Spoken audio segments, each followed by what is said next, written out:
तो हमारे लिए बड़ी खुशगवार हैरत का आज दिन है कि हमारे सहाफ़ी भाई जिसने आज़ादी का जज्बा हमारे बच्चों के साथ शेयर करने के लिए यहाँ खुद तशरीफ़ लाए, और मैं इनका शुक्रिया भी अदा करता हूँ। इन्होंने इंतहाई एहसन इक़दाम उठाया है।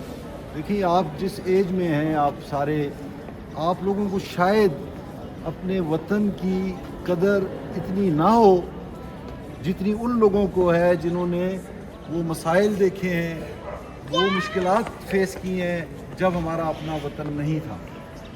आपके लिए सिर्फ आजकल के दौर में एक मिसाल है कि देखें, अफ़गानिस्तान हमारा पड़ोसी बरादर मुल्क है और वहाँ इंतशार है, जंग है, बदअमनी है, और उसकी वजह से जो यहाँ पर गरीबुल वतन अफ़गानी हमारे पास रहते हैं वो किन मुश्किलात का शिकार हैं। वो कि उनका अपना वतन मौजूद है लेकिन अमन नहीं है। आप देखें, कोयटा में और पेशावर से आगे जो बॉर्डर है वहाँ पे किस तरह वो महाजरीन कैंप्स में अपनी ज़िंदगी गुजार रहे हैं। तो बेटा, इस वतन की कदर करेंगे और इसमें अपना रोल पॉजिटिव प्ले करेंगे तो हमारा मुल्क तरक्की करेगा। अब आप इस वक्त क्या कर सकते हैं? इस वक्त आपकी जो जिम्मेदारियाँ हैं उसमें एक बड़ी ज़िम्मेदारी आपकी अपनी सेहत है, आपकी जो तालीम है, और आपको आपके वालिदैन और असातिज़ा जो बातें सिखा रहे हैं उस पर अमल करना है। इस वक्त आप यही रोल प्ले कर सकते हैं, और यही रोल सही प्ले करेंगे तो आगे अपनी अमली ज़िंदगी में भी अच्छे तरीके से कामयाब होंगे।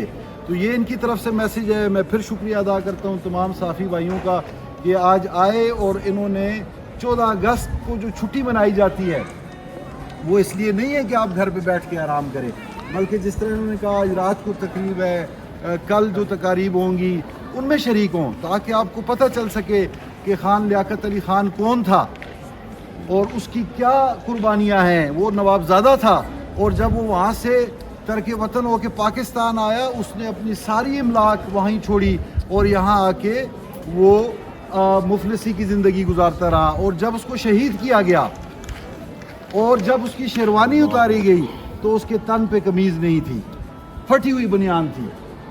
और आज भी उनका एक बेटा बीमारी की ज़िंदगी गुजार रहा है और उनके पास कुछ भी नहीं है। ये एक नवाब का हाल है मुल्क के लिए।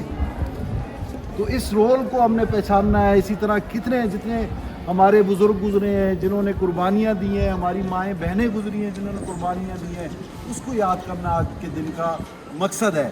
और यही मकसद, यही मैसेज लेके हमारे साफ़ी भाई आज तक आए, आपके पास आए, और इस मकसद को उजागर करने के लिए आज रात भी प्रोग्राम है, लेकिन रात का चूँकि प्रोग्राम है, आपसे यही रिक्वेस्ट है कि अगर पेरेंट्स इजाज़त देते हैं और वो साथ आते हैं तो फिर आप इसमें ज़रूर शरीक हों, वरना दूसरी सूरत में कल जो प्रोग्राम होंगे उसमें आपने शिरकत करनी है।